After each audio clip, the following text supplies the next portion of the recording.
Well, you guys are having, I mean, aside from the cuckold aspect, relatively normal sex. Yeah.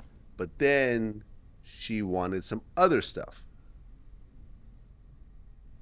Choking. I didn't choke her though. The other stuff she was into, like, I've never been a violent guy when it comes to sex. Honestly, if you're good in bed, you don't have to beat women up, choke them, spit on them. You're going to make them come, you're going to make them come. So she would say, oh, choke me, talk dirty to me, call me a bitch, call me a whore, spit in my face. And I'm like, that shit is gross. I'm not doing that. So I want to say I was more sensual with her. And I think that's what got me over for so long with her, is that I wouldn't do those. I'd never pissed on her. Never. I thought that was disgusting, refused every time she asked me, made excuses. And then ultimately, like, once I was cool enough with them, I said, hey, listen, if you want me to piss on you, I'm not going to have sex with you.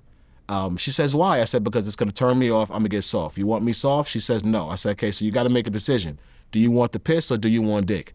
She said, all right, you don't have to piss on me. Diddy said, what did you say? She said, he don't got to piss. It turns him off. Don't worry about it. She never asked me again. Well, during these sessions for these first few years, did you feel at all that Cassie was being forced to do this, was, scared of the repercussions if she doesn't do certain things, and a certain level of fear or uncomfortability? No. The only time I saw them fight is when they would have domestic disputes. And it would really be because Diddy would get jealous.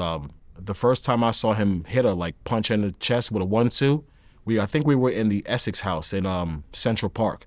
She was just trying to show me her breast implants, but he was in the bedroom. He heard us laughing and talking. He thought we were talking about him. Dude is incredibly insecure. So he came out and directly asked us, like, yo, what y'all laughing about? She said, oh, nothing. He's stupid. He didn't even realize I got breast implants. I said, she looks so damn good. I didn't look at her chest. I looked at her face, and I was just kept looking at her face.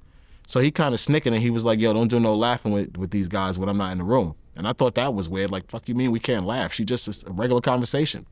And she said, like, she said something to him. I can't really recall what she said, but I recall what he did.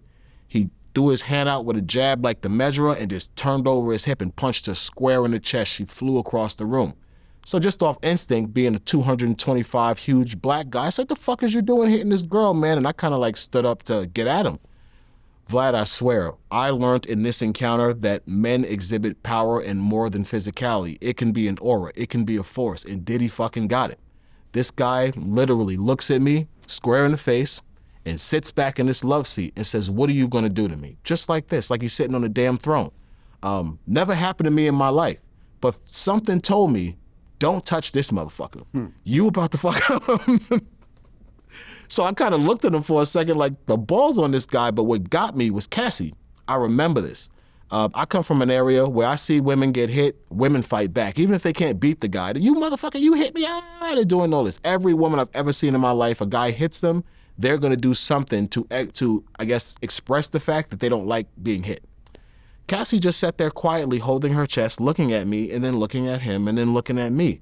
And my interpretation was that she was waiting for me to be her hero.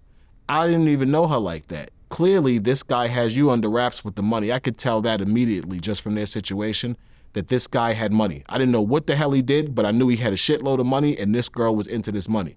So once I kind of saw that, I said, you know what the hell are you doing? I sat down, and I was like, you know what? Let them deal with their domestic shit on their own. Wise decision. He stands up. He says, come in the fucking room. She goes in the room with him. They're in there for a couple of seconds. I did try to listen to see if he was assaulting her, but I didn't hear anything. They were talking quietly. I couldn't hear what they were saying, but they were talking.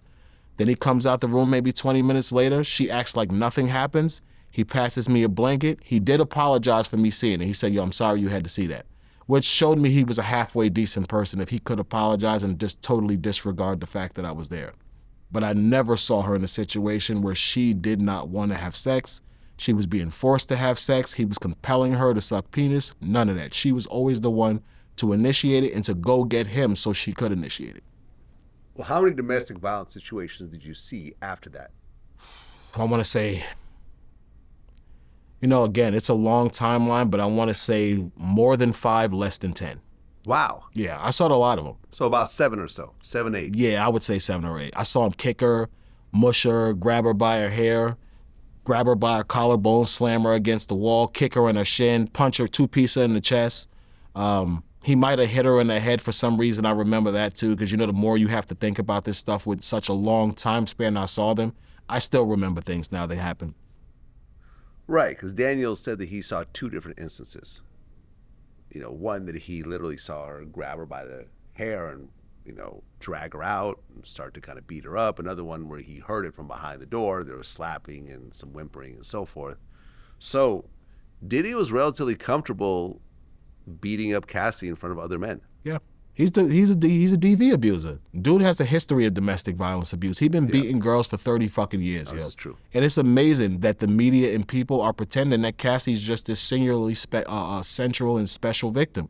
No, she's not. She got into a relationship with a historically abusive guy who was like totally into domestic violence. She had to know before she got with Diddy he beat up women. Everybody knows he beats up women.